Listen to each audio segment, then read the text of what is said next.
keyboard. Eric is the best online tutor, sir.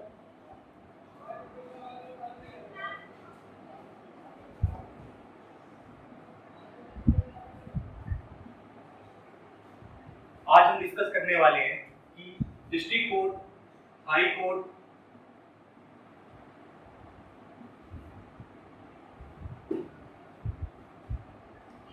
और supreme court.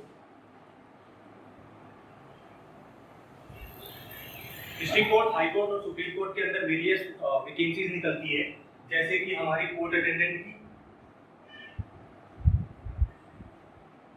Room attendant की, peon की। इसके अंदर जो है किस तरीके के क्वेश्चन एग्जाम में आते हैं, ठीक है। मैं आपको बताता हूँ, मेरा नाम जयदीप है और मैंने जो है ये एग्जाम, हाई कोर्ट वाला एग्जाम जो है मैंने दिया हुआ है और ये एग्जाम बहुत इजी आता है और मेरे इसमें 100 में से 97 मार्क्स आए थे, ठीक है। आप देख सकते हैं मैंने लेकिन उसकी ज्वाइनिंग को स्वीकार नहीं किया, वो मेरे पर्सनल रीजन थे। लेकिन मैं आज हम डिस्कस करने वाले कि ये जो एग्जाम होता है बहुत आसान होता है और इसे कोई भी दे सकता है, बशर्ते कि आप रेगुलर पढ़ाई के टच में रहें और थोड़ा बहुत सब सब्जेक्ट्स का नॉलेज रखते रहेंगे तो आपका जो ये है एग्जाम निकल जाएगा। आज मैं आपको बताता हूँ, इसके अंदर हमारे 4 टॉपिक्स होते हैं। सबसे पहले मैथ्स, दूसरा जीएस, तीसरा इंग्लिश और चौथा हिंदी। अगर आपकी इन 4 सब्जेक्ट्स में थोड़ी बहुत कमांड भी है तो आप इस एग्जाम को आराम से क्रैक कर सकते हैं। चारों सब्जेक्ट्स को मैं अकेले तो नहीं पढ़ाऊंगा, बल्कि आज हम एग्जाम जो क्वेश्चन पेपर डिस्कस करने वाले हैं, आज जो हम क्वेश्चन पेपर डिस्कस करने वाले हैं उसके लिए हमारे साथ बीएम सर है जो करंट अफेयर्स भी पढ़ाते हैं। तो आज हम चलिए उनका स्वागत करते हैं। सर, हेलो, गुड इवनिंग, नमस्कार दोस्तों। मेरा नाम है ब्रजेश कुमार और आज हम लोग ये सारे टॉपिक्स जो हैं आपसे एक करके डिस्कस करेंगे। जैसे कि आपको जयदीप सर बता चुके हैं कि ये एग्ज़ाम काफ़ी सिंपल होता है और कोई भी व्यक्ति जिसकी थोड़ी बहुत भी तैयारी है वो इसे इजीली क्रैक कर सकता है। तो शुरू करेंगे आज। तो जहाँ तक मुझे याद है तो वहाँ पे जो क्वेश्चन था, सबसे पहले स्टार्ट करते हैं। तो इंग्लिश का जो सेक्शन था हमारा, इंग्लिश के अंदर वोकैब से काफ़ी क्वेश्चन पूछे जाते हैं और जो वोकैब से क्वेश्चन पूछे जाते हैं वो पूछे जाते हैं आपके वन वर्ड सब्स्टिट्यूशन से। आपको इस एग्जाम के अंदर 2 से 3 क्वेश्चंस जनरली मिल जाएंगे आपके जो वन वर्ड सब्स्टिट्यूशन के। फॉर एग्जांपल अभी हाल ही में जो एक पेपर आया था डिस्ट्रिक्ट कोर्ट का, उसके अंदर एक पेपर था, एग्जाम था। अभी हाल ही में जो डिस्ट्रिक्ट कोर्ट का एग्जाम था उसके अंदर एक क्वेश्चन था, the branch of science which deals with celestial object space. So the branch of science that deals with study of celestial objects. So जो right answer होगा that will be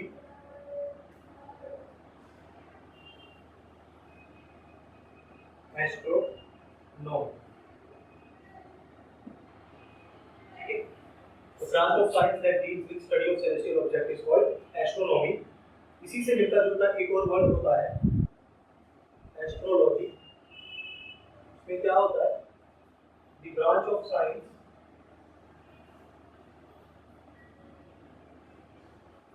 that deals with celestial objects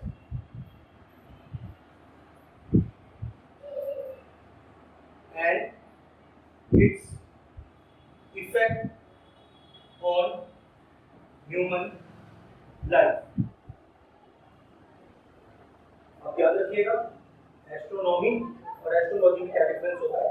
astronomy में it is the study of celestial object and its movement, it is about universe. But when we come to astrology, it is the branch of science that deals with celestial objects and its effect on human life. और उसका human life पर क्या effect होता है, हमारे star, हमारे planets, जो satellites होते हैं उनकी मूवमेंट का हमारी लाइफ पर क्या इफेक्ट होता है, वो जो होता है एस्ट्रोलॉजी के अंदर कंसीडर किया जाता है। नेक्स्ट देखते हैं,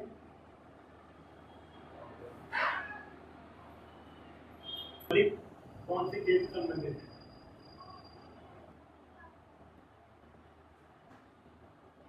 मलिक कौन से केस से संबंधित है? तो जैसा कि आप जानते हैं साक्षी मलिक जी रेसलिंग से संबंधित है। और हाल ही में हम इनके बारे में कुछ बातें जान भी लेते हैं, जैसे कि हाल ही में इन्होंने 2014 के कॉमनवेल्थ गेम्स के अंदर सिल्वर मेडल जीता था, प्लस 2015 के अंदर एशियन चैंपियनशिप में भी इन्होंने ब्रॉन्ज मेडल जीता था। ठीक है, तो हाल ही में ओलंपिक्स भी हुए हैं, टोक्यो ओलंपिक्स, तो उसके बारे में भी आपको थोड़ी नॉलेज होनी चाहिए किसी एग्जाम देने जाने से पहले। एक इसके अंदर क्वेश्चन आया था कि who is Sakshi Malik. If you know you should be learning famous personalities. इस पर्टिकुलर एग्जाम के लिए आपको फेमस पर्सनालिटीज, स्पोर्ट्स पर्सन और छोटी छोटी जो छोटी नहीं बड़ी बड़ी इवेंट्स जो होती रहती हैं उनसे एसोसिएटेड लोगों के बारे में आपको पता होना चाहिए। जहाँ तक साक्षी मलिक जी की बात है, she was and she is a wrestler and she won bronze medal in Olympics। ठीक है, तो साक्षी मलिक के ओलंपिक्स से अगर हम बात करते हैं तो हाल ही में you should know Meera Bai Chanu. इन्होंने 49 kg के वेट लिफ्टिंग कैटेगरी में भी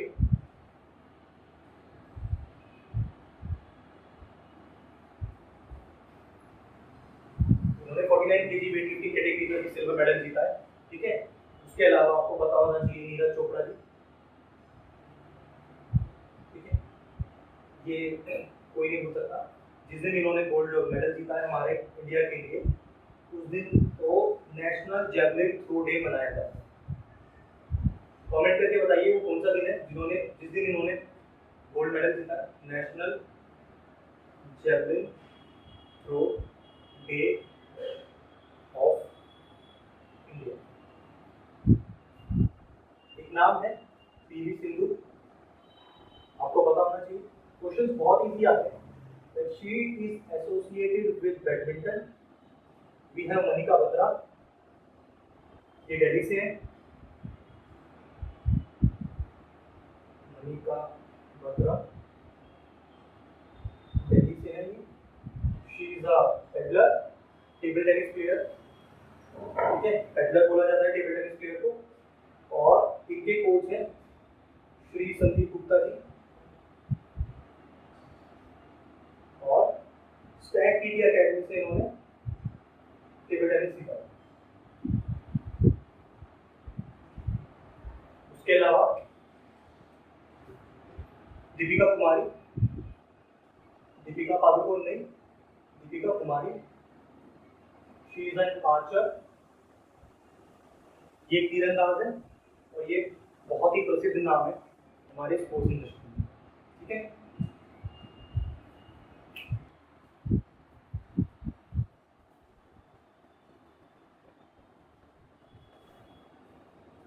उसके अलावा क्वेश्चन आते हैं books and authors. Books and authors जरूर पूछे जाते हैं। और लाइक मैं स्टार्ट करता हूँ the God of small things से। गॉड ऑफ स्मॉल थिंग्स क्यों? क्योंकि इस बुक के लिए अरुंधति रॉय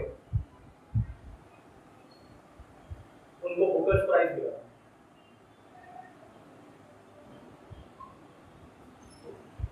अरुंधति रॉय को गॉड ऑफ स्मॉल थिंग्स के लिए बुकर प्राइज मिला था। ये क्वेश्चन कई बार पूछ लिया जाता है और ये कौन बनेगा करोड़पति में भी पूछा गया था क्वेश्चन।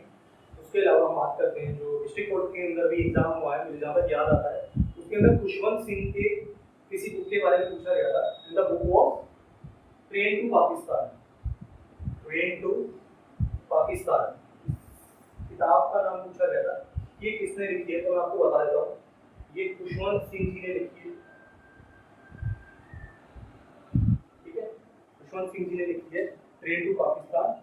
ठीक है, he was an Indian author, lawyer, diplomat, journalist and politician and I shall not hear the nightingale and the history of Sikhs।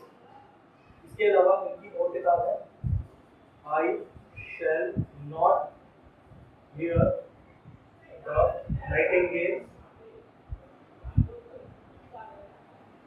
and history of Sikhs।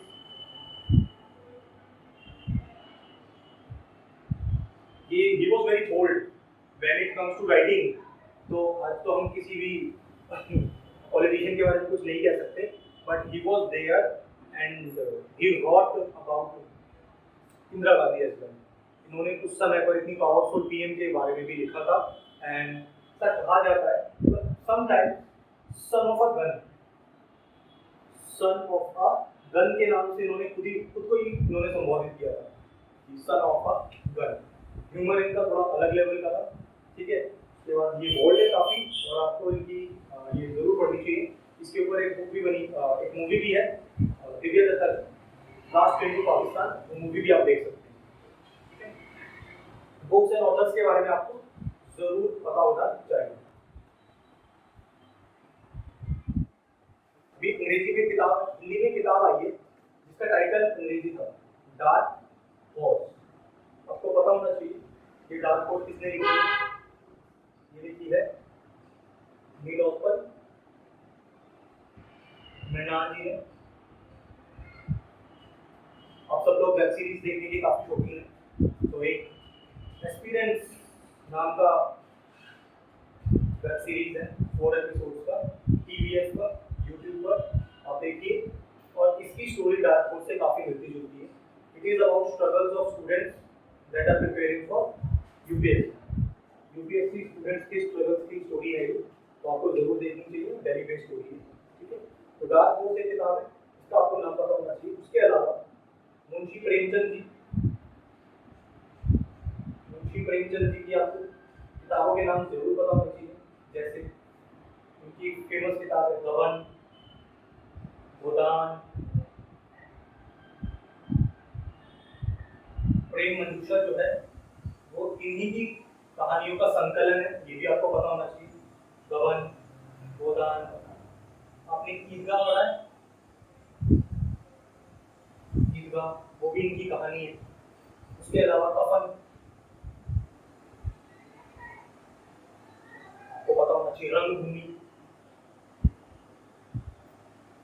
ये कुछ इनकी किताब है. चलिए तो नेक्स्ट क्वेश्चन देखते हैं जो कि मैथ्स का है, और बहुत सिंपल क्वेश्चन है. In what ratio should tea at 25 rupees per KG be mixed with the tea costing rupees 10 per KG so that the mixture cost rupees 20 per KG. तो आप क्वेश्चन पढ़ के समझ गए होंगे कि मिक्सचर इन एलिगेशन का क्वेश्चन है, और ऐसे क्वेश्चन को करने का हमारे पास एक बहुत सिंपल तरीका होता है. हम सबसे जो मैक्सिमम वैल्यू है उसे 25, और जो जिसके साथ मिक्स करना है उसे उसके सामने लिखते हैं, और इन दोनों का जो एवरेज मिक्स करके हमें रखना है उसको हम बीच में रखते हैं 20, और हम बड़े वाले किसी छोटे को माइनस कर देते हैं. तो 20 माइनस 10 इज 10, और 25 माइनस 20 इज 5.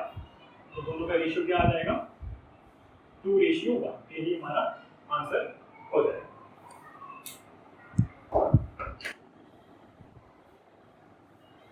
नेक्स्ट क्वेश्चन देखते हैं. नेक्स्ट क्वेश्चन में पूछा गया था कि एक दंत में कौन सा समास है.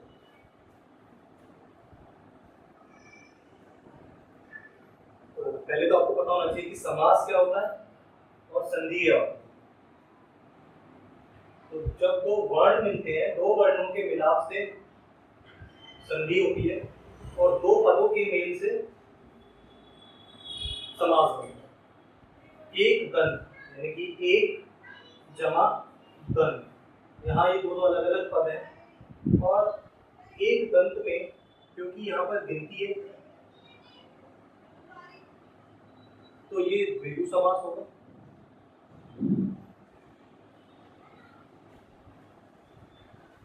परंतु अगर यहाँ पर इसका विग्रह हम इस तरीके से करें कि एक दंत है जो अर्थात श्री गणेश, तो ये आपका बहुव्रीहि समास बन जाएगा.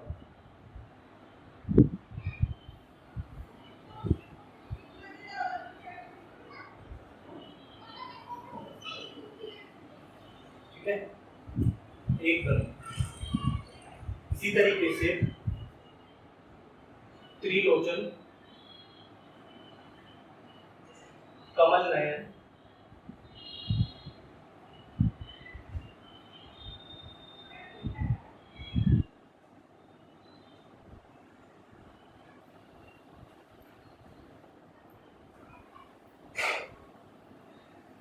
त्रिकोण, अब त्रिलोचन, तो यहाँ पर 3 लोचन भी हो सकता है, यानी कि 3 आंख। उस वक्त जब ये हम इसका विग्रह करेंगे, अगर ऑप्शन में दिया है विग्रह 3 लोचन है, तो इसका समास द्विगु होगा। ठीक है, परंतु इसी का विग्रह कर दिया है 3 आंखें है जिसकी, और वहां पर आ जाता है अर्थात शिव जी, तो यही समास आपका बहुव्रीहि समास हो गया। बहुव्रीहि समास ज्यादा पूछा जाता है क्योंकि बहुव्रीहि समास में किसी तीसरे इंसान या कोई खास व्यक्ति या कोई खास देवता या कोई खास मनुष्य, उसके बारे में उसका जो है वर्णन किया जाता है। कमल नयन, देखिए अगर हम इसका विग्रह करते हैं कि कमल के समान नयन, कमल के समान नयन, ठीक है, तो यहाँ पर जो नयन है उसकी तुलना कमल से की गई है।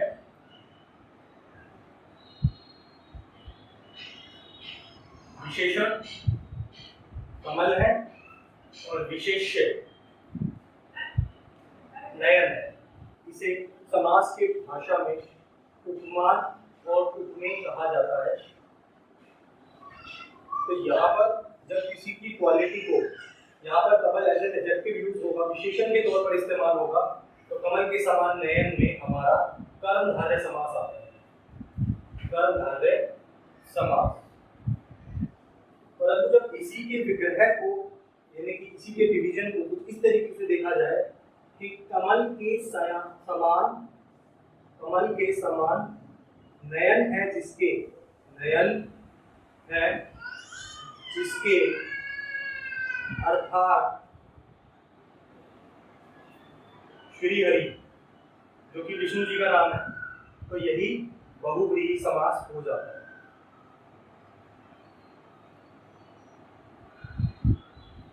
ये इसी तरीके से चतुर्भुज में अगर हम बात करें कि 4 भुजाएं हैं जिसकी,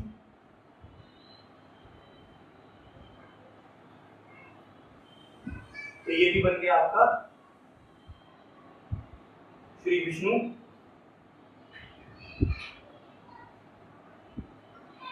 और ये भी है बहुव्रीहि समास। तो आपको समास और उनके विग्रह जरूर आने चाहिए, उनके बारे में जरूर पढ़ लीजिएगा, कोई बहुत मुश्किल कार्य नहीं है।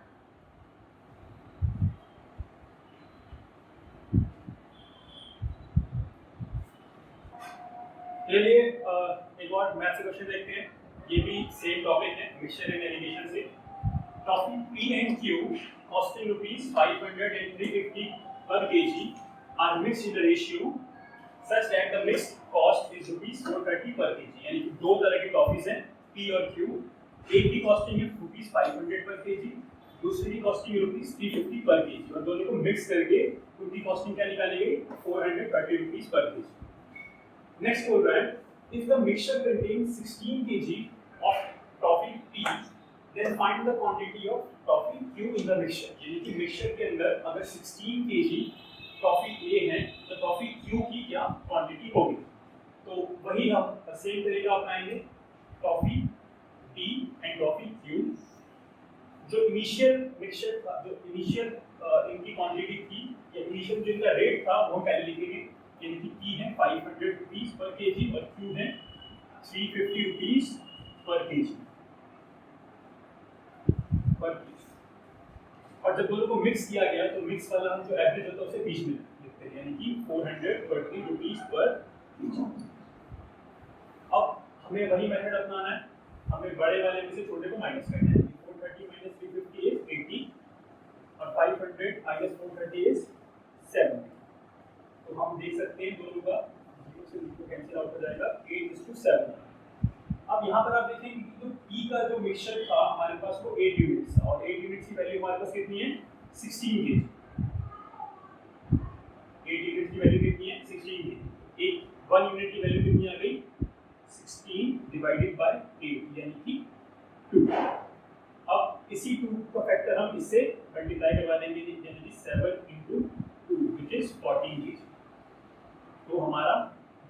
होगा उसका मिक्सचर में 14 kg क्वांटिटी ऑफ लिक्विड।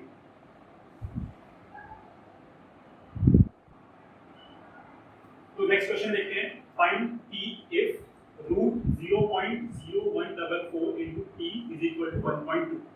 तो सिंप्लीफिकेशन क्वेश्चन है और इसमें हमें P की वैल्यू निकालनी है। तो ये क्वेश्चन हम कुछ इस तरीके से कर सकते हैं। सबसे पहले अगर हमें एक तरफ स्क्वायर रूट गिवन हो तो हम क्या करते हैं, स्क्वायरिंग बोथ साइड। तो हम यहाँ पे क्या करेंगे, स्क्वायरिंग बोथ साइड। जब बोथ साइड स्क्वायरिंग करेंगे तो यहाँ से तो रूट हट जाएगा, तो क्या बचेगा 0.0144 into P is equal to 1.2 का स्क्वायर।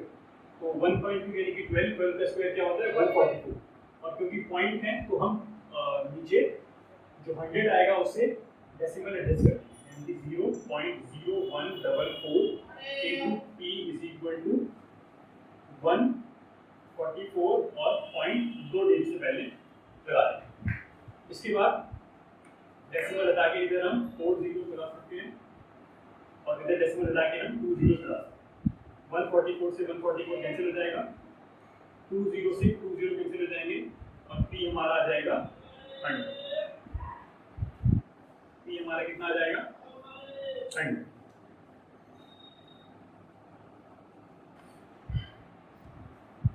चलिए नेक्स्ट क्वेश्चन हम देखते हैं। इसके अंदर हमें ये भी सिंप्लीफिकेशन का क्वेश्चन है जिसमें हमें फाइंड करनी है वैल्यू a की। तो a अपॉन में रूट 128 है और रूट 162 अपॉन में 8।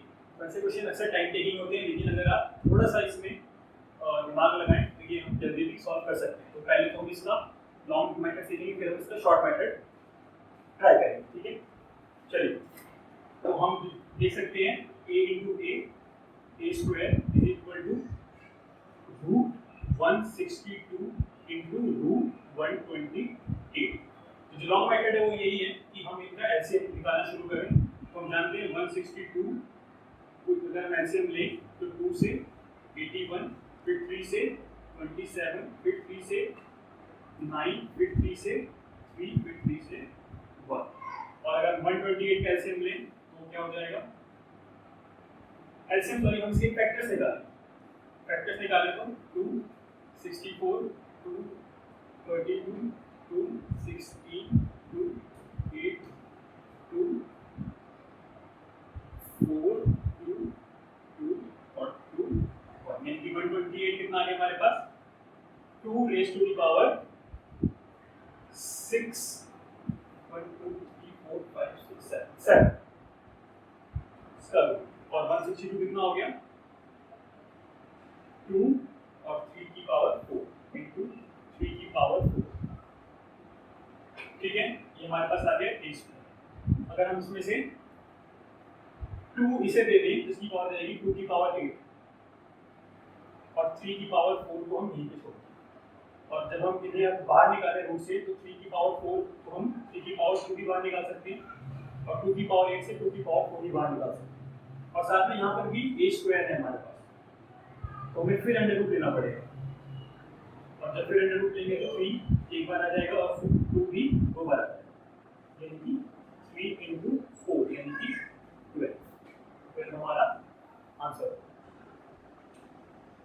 ठीक है। तो चलिए, अगर हमें लॉन्ग फैक्टर मेथड से इसको नहीं करना तो इसका एक शॉर्ट तरीका भी है, लेकिन उसके लिए थोड़ा सा आपको ध्यान देना पड़ेगा। तो देखिए, हम क्या कर सकते हैं, a square is equal to, जो यहाँ पर हमें लिखना है 162 रूट इंटू 128। अब नेक्स्ट स्टेप में क्या कर सकते हैं, 162 को हम लिख सकते हैं 81 इंटू 2 और 128 को लिख सकते हैं 64 इंटू 2। तो अब हम जैसा कि जानते हैं 81 किसका स्क्वायर होता है, 81 9 का स्क्वायर होता है और 64 8 का स्क्वायर होता है। तो डायरेक्ट हम इसे बाहर निकाल सकते हैं और 2 और 2 तो है ही हमारे पास, ये तो डायरेक्ट मल्टीप्लाई में यानी बाहर आ जाएगा। तो एक 2 बाहर आ जाएगा, एक 9 बाहर आ जाएगा और एक 8 बाहर आ जाएगा और इसके ऊपर होंगे a स्क्वायर। ठीक है, तो नेक्स्ट स्टेप में हम क्या कर सकते हैं, नेक्स्ट स्टेप में हम वापस जब इसका रूट करेंगे दोनों साइड तो क्योंकि हमें वैल्यू तो ए की पूछी है, तो ए स्क्वायर हमें नहीं निकालना, हमें ए चाहिए। तो हम ए इज इक्वल टू क्या कर सकते हैं, 2 × 8 16 और 16 का अंडर रूट 4, 4 बाहर आ जाएगा, 9 तो 3 का स्क्वायर होता ही है, तो इंटू 3, तो हमारा आंसर क्या आ जाएगा 12 हमारा आंसर हो जाएगा। तो चलिए नेक्स्ट क्वेश्चन एक देखते हैं जो कि टाइम एंड वर्क से है। टाइम एंड वर्क और पाइप एंड डिस्टेंस से अक्सर क्वेश्चंस आते रहते हैं, चाहे वर्सेसी हो चाहे डिस्ट्रिक्ट कोर्ट के एग्जाम से। तो हम लोग इस क्वेश्चन को पहले समझ लेते हैं। If R and S finishes a work in 3 days, यानी कि आर और एस दो व्यक्ति हैं जो कि एक काम को 3 दिन में अगर एक साथ काम करें तो 3 दिन में फिनिश कर सकते हैं। And if R alone completes it within 5 days, then find how much time will S take alone. यानी कि R और S अगर मिलके काम करेंगे तो 3 दिन में करेंगे। R अगर अकेला करेगा उसी काम को तो 5 डेज लेगा। तो S उस काम को अकेला कितने दिन में कंप्लीट कर सकता है। इसके लिए एक मेथड होता है हमारे पास। तो हम जानते हैं अगर R प्लस S मिलके काम करें तो 3 डेज देते हैं। 3 डेज लिख देंगे। आर अगर अलोन काम करे तो वो 5 डेज लेता है, ठीक है। तो इस केस में हम क्या करते हैं, 5 और 3 का एलसीएम ले लेते हैं। 5 और 3 का एलसीएम कितना होता है हमारे पास 15। अब जो 15 हमारे पास आया ये एक्चुअल में इनका टोटल वर्क आ गया। 15 ये आ गया हमारे पास टोटल वर्क। तो आर और एस के 3 दिन में काम कर रहे हैं तो इनका एक दिन का काम कितना हो जाएगा, तो 3 डिवाइडेड बाय 15 यानी कि 5, यानी कि R और S मिलके एक दिन में 5 वर्क करते हैं। ये 5 इनकी एफिशिएंसी आ गई, कंबाइंड एफिशिएंसी। R एक दिन में कितना काम करेगा, तो उसके लिए अगर R 5 डेज में काम करता है और टोटल 15 काम है तो उसका एक दिन का काम कितना हो जाएगा 5 डिवाइडेड बाय 15 यानी कि 3, यानी कि R की एफिशिएंसी कितनी आ गई, R की एफिशिएंसी आ गई 3। अब यहाँ पर थोड़ा सा आपको सोचना है कि R और S की कंबाइंड एफिशिएंसी अगर 5 है और अकेले R की एफिशिएंसी 3 है तो S की कितनी होगी, S की एफिशिएंसी 2 हो जाएगी, ठीक है। आप समझ पा रहे हैं चीज को। अगर R और S की कंबाइंड एफिशिएंसी 5 है लेकिन इंडिविजुअल जो R है उसकी एफिशिएंसी 3 है तो S की ऑटोमेटिकली क्योंकि 5 3 + 2 ही तो 5 होगा। तो अगर S एक दिन में 2 काम करता है तो S को 15 वर्क करना है तो S के लिए कितना हो जाएगा, S वर्क 15/2 यानी कि 7.5 डेज, यानी कि R उस काम को 7.5 दिन में कंप्लीट करे। नेक्स्ट क्वेश्चन देखते हैं। Next question speed time and distance से है और ये भी क्वेश्चन बहुत बड़ी एग्जाम में आ जाता है। इसमें 2 तरह के क्वेश्चन बनते हैं, एक जिसमें हमें पोल दे देता है या फिर ट्री दे देता है और दूसरा या फिर कोई मैन दे देता है, कोई मैन खड़ा है, ये मैन मूविंग। अगर मूविंग होता है तो उसके लिए कुछ अलग मेथड लगता है जो कि हम नेक्स्ट कभी डिस्कस करेंगे, लेकिन इसमें क्वेश्चन हमें क्या दे रखा है, एक पोल दे रखा है। तो देखिए Tejas express is running at a speed of 36 km/h, it crossing the pole in 25 seconds, यानी कि ट्रेन है और वो एक पोल को कितने देर में क्रॉस करती है 25 सेकंड्स में। Find the length of the train, यानी कि find the length of Tejas express. तो हम सबसे पहले क्या करते हैं इस क्वेश्चन के अंदर, इस क्वेश्चन से पहले हम लोग ट्रेन की क्योंकि लेंथ निकालनी है तो हम जानते हैं distance is equal to speed into time. तो हमारे पास डिस्टेंस हमें क्योंकि निकालना है ट्रेन का और हमें स्पीड और टाइम गिवन है। तो डिस्टेंस स्पीड कितनी हमारे पास 36, क्योंकि यहाँ पर टाइम सेकंड्स में है तो हमें इसे भी मीटर पर सेकंड में करना पड़ेगा और क्योंकि हमारे ऑप्शन में भी जो डिस्टेंस है वो मीटर्स में ही दे रखा है, ठीक है। तो हमें अगर स्पीड को km/h से मीटर पर सेकंड में कन्वर्ट करना है तो हमें उसे किससे मल्टीप्लाई करवाना पड़ता है, आप लोग जानते होंगे। अगर km/h को मीटर पर सेकंड में कन्वर्ट करना है तो इसके लिए आप जानते हैं 1 किलोमीटर में कितने मीटर होते हैं 1000 और 1 आवर्स में कितने सेकंड्स होते हैं तो 60 × 60। जब हम इस फैक्टर को डिवाइड करवाते हैं तो हमारे पास क्या आता है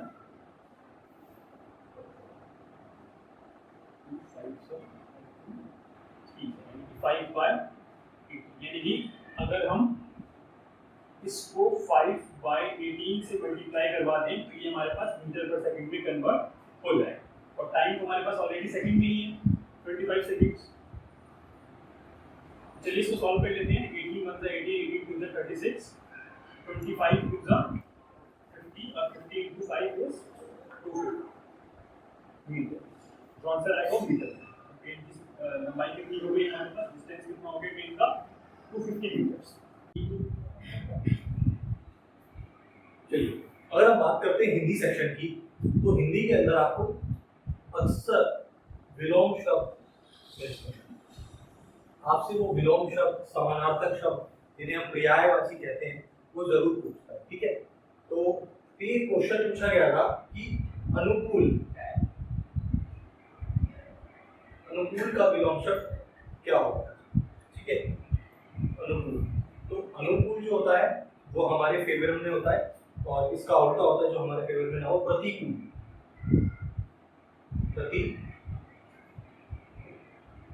इसी प्रकार से आपको पता होना चाहिए कि अकर्मक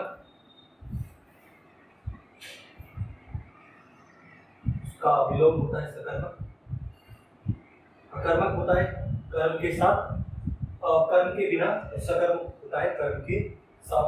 कुछ और पढ़ते हैं। ठीक है, इंग्लिश में एक वर्ड होता है इंट्रोवर्ट, और इसका विपरीत होता है एक्सट्रोवर्ट, जो किसी से घुलता मिलता ना हो और जो हर किसी से घुलता मिलता हो, इसे एक्सट्रोवर्ट बोलते हैं। ठीक है, तो हिंदी में इसको बोलते हैं ऊर्ध्वगामी और ऊर्ध्वमुखी, अधोमुखी और ऊर्ध्वमुखी। अधोमुखी,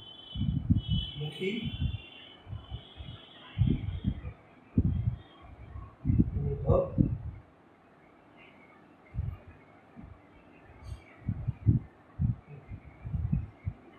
ठीक है, तो अधोमुखी, ऊर्ध्वमुखी, इंट्रोवर्ट, एक्सट्रोवर्ट। तो क्योंकि जो आपके विलोम शब्द है, लाइक आम भाषा में इन्हें अपोजिट वर्ड्स बोलते हैं, एक्चुअली अपोजिट वर्ड्स नहीं होते, they are antonyms of each other. ठीक है,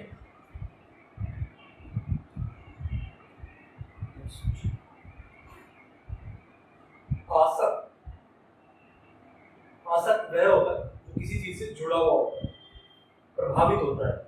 अनासक्त, जो किसी चीज से जुड़ा ना हो। ऐसा नहीं है वो उस काम में इन्वॉल्व ना हो, वो उस काम में इन्वॉल्व हो, उसमें इन्वॉल्व होने के बावजूद भी उससे जुड़ा ना हो। जैसे कैप्टन कुल महेंद्र सिंह धोनी जो थे हमारे, वो उन्हें कह सकते हैं कि वो खुशी और गम से परे थे, अनासक्त थे, वो खेल में इन्वॉल्व रहते थे लेकिन वो अपनी फीलिंग्स को अलग रखते थे। ठीक है, आपने ये शब्द सुना होगा अक्षत। चावल को अक्षत कहा जाता है, लेकिन टूटे हुए चावल को नहीं, साबुत चावल को अक्षत कहा जाता है, क्योंकि वो कहते हैं कि वो टूट नहीं सकता, अपने आप में संपूर्ण होता है, और जो टूट जाता है उसको हम बोलते हैं वृक्ष।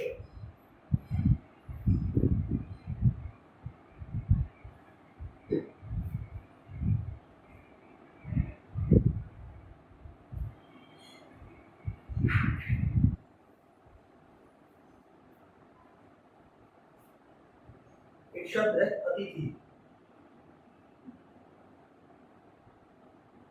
जिसे हम मेहमान कहते हैं। मेहमान हिंदी का शब्द नहीं है, इसका विपरीत होता है मेजबान। लेकिन क्या आपको पता है अतिथि का विपरीत क्या होता है? अतिथि का विपरीत होता है अतिथि।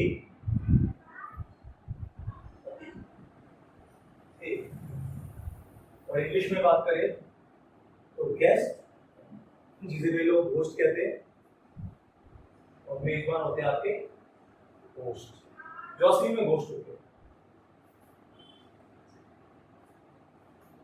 तिथि,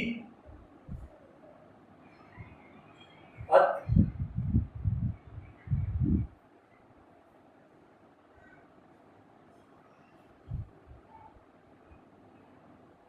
आजादी, गुलामी,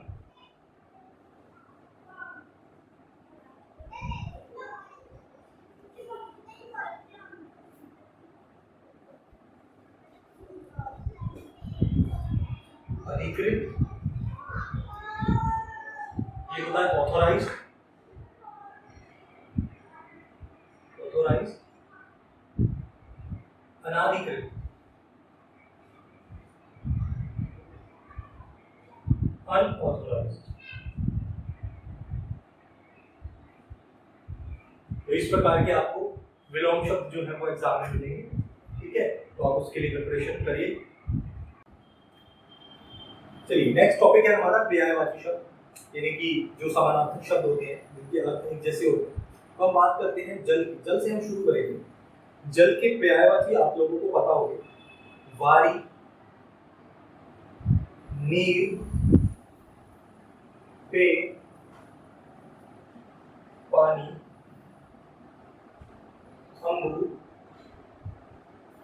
ये सभी जो है जल के पर्यायवाची हैं। अगर हम जल के पर्यायवाची में जा लगा दें, क्या लगा दें, जा लगा दें, तो ये सारे के सारे कमल के पर्यायवाची हो जाते हैं। जलज, वारिज, नीरज, अम्बुज,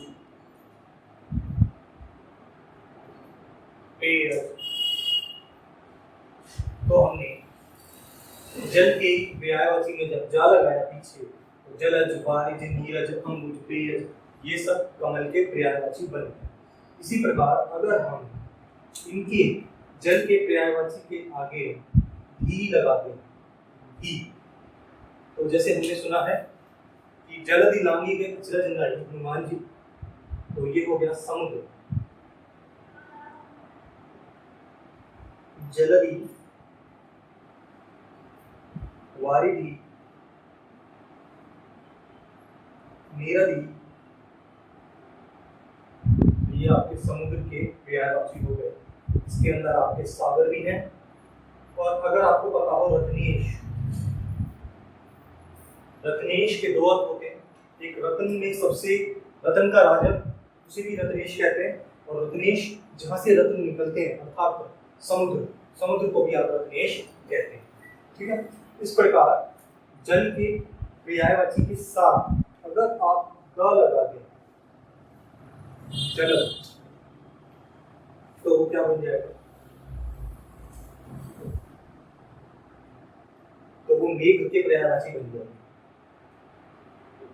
मेघ, घन, इसको जलद भी कहते हैं, इसको वारिद भी कहते हैं, इसको अमृत भी कहते हैं, इसको नीरद भी कहते हैं, इसको पेयद भी कहते हैं। तो ये तरीका है आपका इन पर्यायवाची शब्दों को याद करने का, ठीक है। वैसे तो ये सब हमने स्कूल में पढ़ा है, अगर आपने नहीं पढ़ा तो इसका सीधा सीधा अर्थ है कि आप कक्षा में ध्यान नहीं देते थे। और जहां तक कोर्ट में अटेंडेंट के एग्जाम की बात आती है, तो आपके 10th तक के लेवल के जो क्वेश्चंस होते हैं वो आपको एग्जाम पे क्लियर करा देंगे। उसके बाद हम बात करते हैं नदी। नदी के पर्यायवाची पूछे जाते हैं सरिता, सर,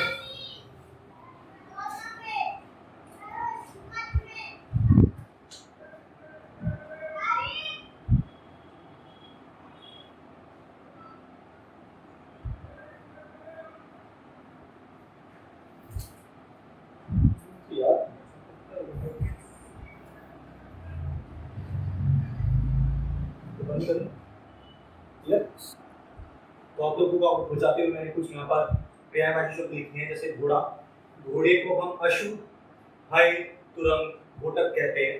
फूल, सुमन, कुसुम, गुल, ठीक है, गुल खिले हैं। पुष्प, प्रसून, प्रसून जो है प्रसून जोशी, आपको पता होगा, एक फेमस लिरिसिस्ट है, ठीक है। वानर, बंदर, तो बंदर के पर्यायवाची आपने सुना होगा, कौन नहीं जानत है। कपि, संकट मोचन, तो कपि जो है वहां पर हनुमान जी को कहा गया है। और हनुमान जी वानर योनि के थे, तो हम कहते हैं कि जो कपि है वो भी बंदर का पर्यायवाची है। शाकंभरी कहा जाता है क्योंकि शाखाओं पर हिरन की तरह दौड़ लगाते हुए ही आगे बढ़ जाते हैं, तो शाकंभरी भी बंदर को कहा जाता है। मरकट और कीश ये भी किसे कहा जाता है, बंदर को भी कहा जाता है। गाय काफी चर्चा में रहती है, ठीक है, तो गाय के पर्यायवाची आपको पता होना चाहिए, सुरभि, गौ, माता, धेनु और कल्याणी।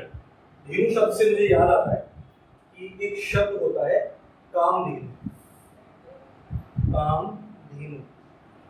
जो कामधेनु है ये एक ऐसी गाय कहा जाता है जो कुछ भी मांगो अपने पेट से निकाल करके दे देती है उनके पास। और मैं आपको बताऊं एक बात, हिंदू माइथोलॉजी से रिलेटेड है, कहीं एग्जाम से रिलेटेड नहीं है, कि कलयुग की कामधेनु गायत्री है। आपने गायत्री मंत्र सुना है?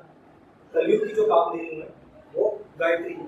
ये हिंदू माइथोलॉजी से रिलेटेड है, क्वेश्चन हो सकता है, मुझे लगा मुझे बताना चाहिए।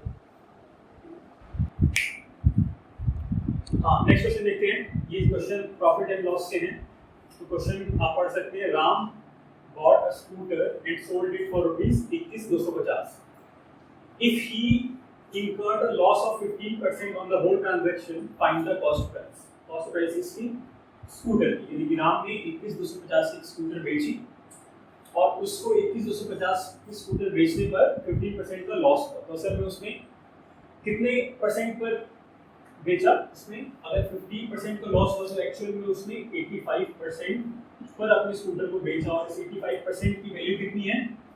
21,250, 21,250। तो 1% की वैल्यू कितनी होगी? 21,250 अपॉन में 85। और क्योंकि हमें तो कॉस्ट प्राइस निकालनी है, यानी कि हमें तो 100% की वैल्यू चाहिए, तो हम इसको 100 से मल्टीप्लाई करवा देंगे, हमारा कॉस्ट प्राइस आ जाएगा। चलिए सॉल्व करते हैं। 85 17 दे जाएगा, ये 20, 17 को इससे काटेंगे तो 17 1 2 5 और 1250 इंटू 20 हमारे पास 25,000 आंसर, इनकी हमारे पास सीपी। ठीक है, चलिए क्वेश्चन तो बहुत सारे हैं, लेकिन समय की थोड़ी सीमा है। आपको ये सेशन कैसा लगा आप हमें ज़रूर कमेंट करके बताइएगा, और हम आगे भी ऐसी वीडियोस लेकर आएँ, उसके लिए आप हमें बता सकते हैं। अगर आपको कोई भी डाउट है आज के सेशन में या आपको कोई क्वेरी है आपकी, तो आप हमें इस ईमेल आईडी पर मेल कर सकते हैं, thebestonlineprof@gmail.com। ठीक है, और आपको हम विदिन फ्यू आवर्स हम आपको रिप्लाई देंगे उस चीज़। और अगर आपने ये एग्ज़ाम दिया था जो भी रिसेंटली हुआ है 8 अक्टूबर को और उसके आसपास, तो आपके पास अगर सवाल हैं और आप चाहते हैं कि हम उस सवाल को यहाँ पे डिस्कस करें, तो आप हमें इस मेल आईडी पे लिखकर भेज सकते हैं।